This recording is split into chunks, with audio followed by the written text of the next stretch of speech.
اتكلمنا يا دوك عن 6 اوميجا دي 3.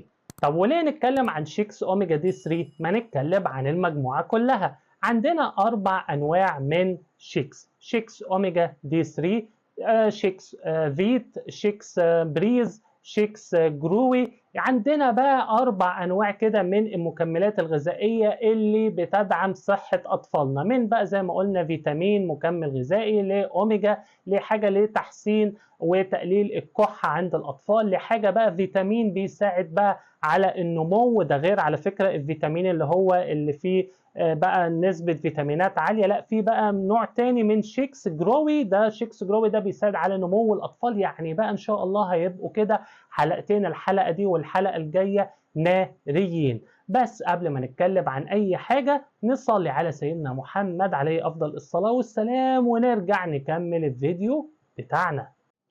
اللهم صل وسلم وبارك على سيدنا محمد وعلى آله وصحبه أجمعين.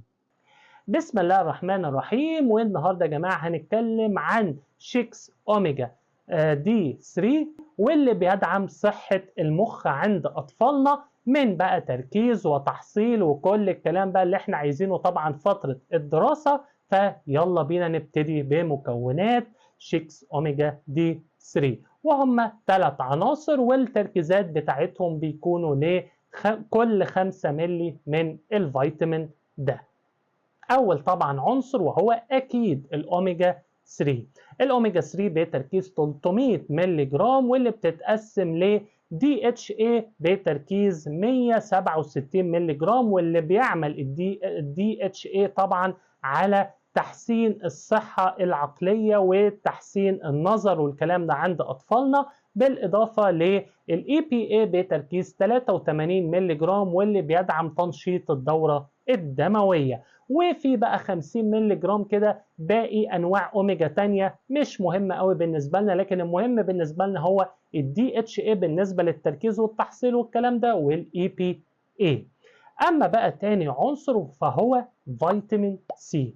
فيتامين سي بتركيز 12 مللي جرام، واللي بيساعد طبعا على تقويه مناعه اطفالنا، بيزود من انتاج الكولاجين. الكولاجين طبعا هو البروتين الاساسي في العظام طبعا والعضلات وكمان بصيلات الشعر والكلام ده كله. فلما نحسن او نعزز من انتاج الكولاجين فده هيكون طبعا مفيد لعظام اطفالنا واسنانهم والشعر بتاعهم وكل الكلام ده. بالاضافه كمان ان فيتامين سي طبعا من الفيتامينز اللي بتساعد على امتصاص الحديد. بالنسبة بقى للعنصر الثالث هو فيتامين دي 3. فيتامين دي 3 في 6 اوميجا دي 3 بتركيز 400 وحدة دولية، اللي بيساعد طبعا فيتامين دي على امتصاص الكالسيوم من الأمعاء بتاعة الأطفال، وكمان بيساعد فيتامين دي على تقوية المناعة، وكمان بيدعم صحة العضلات. نيجي بقى لموانع استخدام 6 اوميجا دي 3. هو لا يستخدم طبعا لأقل من سنة، يعني بنبتدي نستخدم 6 أوميجا دي 3 من بعد السنة. وطبعا ناخد بالنا من الحساسية من الأسماك. لو لاحظنا كده إن طفلنا بيعاني من حساسية مشتقات الأسماك أو الأسماك أو كده، فطبعا ممنوع إن احنا ناخد 6 أوميجا دي 3 اللي بيحتوي طبعا على الأوميجا، هو أو أي مكمل تاني بيحتوي على الأوميجا. وكمان ممنوع في فترة الحمل أو الرضاعة. إيه ده يا دكتور؟ طب ما احنا بنتكلم عن منتج ليه أو أوميجا للأطفال؟ لا، برضو ممكن على فكرة كبار السن مثلا رجال أو سيدات ياخدوا 6 أوميجا دي 3 لو ما بيعرفوش يبلعوا مثلا الكبسولات الكبيرة بتاعة الأوميجا وكده، فممكن ناخده. فناخد بالنا بس عند السيدات في فترة الحمل والرضاعة ممنوع إلا تحت إشراف طبي.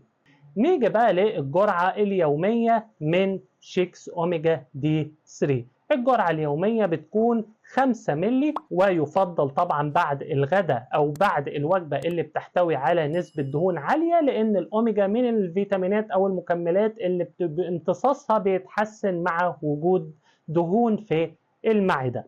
وهو بيكون طبعا بطعم الأورنج أو البرتقال، علشان لو أنت عايزة تعرفي طعمه ايه. وطبعا نقطة مهمة جدا ان قبل استخدامه نرجه كويس جدا علشان انتوا عارفين مكوناته كده تتمزج مع بعض وطفلك يستفيد بيه. نيجي بقى لسعر شيكس اوميجا دي 3، وهو العبوة بتاعته بتكون او الزجاجة بتاعته بتكون 250 ملي، والجرعة بتاعته طبعا لو قلنا ان هي 5 ملي يوميا فبيقعد معانا طبعا فترة 50 يوم او شهرين الا، فطبعا الازازة بتقعد معانا فترة جميلة جدا، وبيكون بسعر 420 جنيه مصري. تاني بقى مكمل غذائي هنتكلم عنه في الحلقة دي وهو شيكس بريز لدعم صحة الجهاز التنفسي، واللي بيتكون من 3 عناصر والتركيزات بتاعتهم لكل 5 ملي منه. بالنسبة لأول عنصر وهو الايفي باودر بتركيز 35 ملي جرام أو خلاصة ورق اللبلاب. ورق اللبلاب اللي بيبقى موجود بقى انتوا عارفين في المكملات الغذائيه اللي انت بتجيبها بقى لاطفالك زي مثلا الايفي برونت، الايفيروسبان، الحاجات كلها بقى اللي هي بتبقى مرسوم عليها كده ورق اللبلاب والكلام ده زي مظاهر قدامكم. فبيعمل بقى ورق اللبلاب او الايفي باودر على تقليل الكحة من حيث كمان عدد الكحة وكمان الشدة بتاعتها. يعني الناس بقى اللي بتقعد او الاطفال اللي بتقعد تكح كتير كده كده ورا بعض ورا بعض ورا بعض وبطريقة قوية جدا، فورق اللبلاب مستخلصه بيقلل الكحة وشدتها في العدد والشدة، وكمان بيساعد على طرد المخاط خصوصا في حالة الالتهاب الشعبي الحاد، ربنا طبعا يكفينا ويكفي أطفالنا الشر. وكمان بيساعد مستخلص ورق اللبلاب على تقليل تشنجات العضلات اللي هي بتبقى بتحصل معانا لما بنكح كده كتير، فبتلاقي كده عضلات الجهاز التنفسي والقفص الصدري بتتقلص وكده، فبيقلل التشنجات بتاعتها، وكمان مضاد التهاب رائع.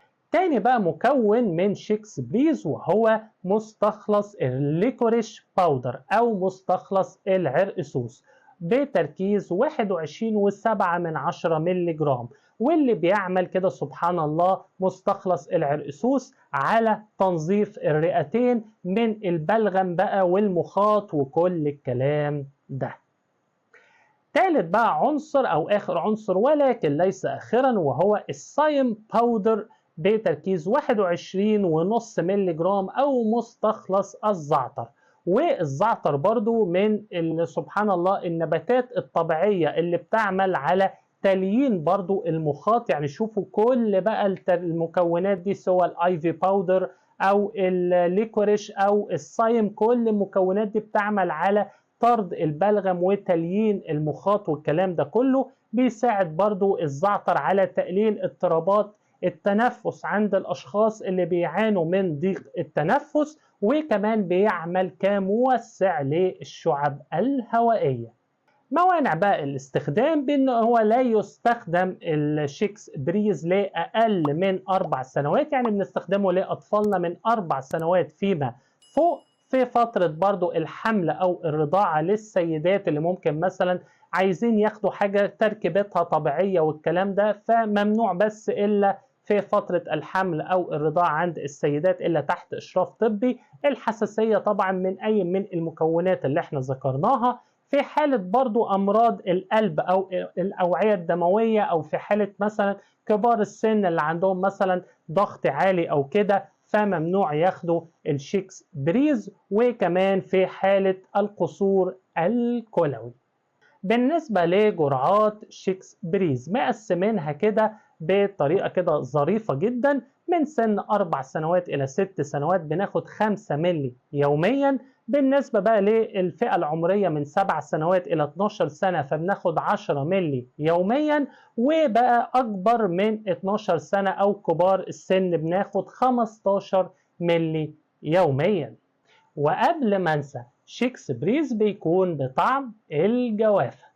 بالنسبة بقى لسعر شيكس بريز فهو تصنيع دواء ايجيبت انترناشونال لصالح جلوب الينس ميديا. هو طبعا او شيكس اوميجا دي 3 او حتى المكملات كلها اللي هنذكرها في الحلقة اللي جاية او اللي بعديها كلهم طبعا انتاج نفس الشركة عشان ما نبقاش بنعيد ونزيد. العبوة بتاعته بتكون 120 ملي وبسعر 100 جنيه مصري. وهيظهر دلوقتي قدامكم الحلقتين طبعا عن المكملات الغذائية المخصصة للأطفال، سواء والكيد طبعا الفيتامين الرائع لأطفالنا، أو ليميتلس كيدز مالتي جامز، علشان برضو الأطفال اللي ما بيحبوش مثلا الشرب نجيب لهم حاجة برضو كده في هيئة جامز أو توفي، بعيد بقى عن الشرب والكلام ده كله. ولو عجبكم الفيديو ما تنسوش طبعا تعملوا لايك للفيديو، سبسكرايب للقناه لو اول مره تشوفوني، وتفعلوا زر الجرس عشان يوصلكم كل جديد. كان معاكم دكتور احمد عيسى، وشكرا على المشاهده والمتابعه، وتحياتي. رب اشرح لي صدري ويسر لي أمري واحلل عقدة من لساني يفقه قولي.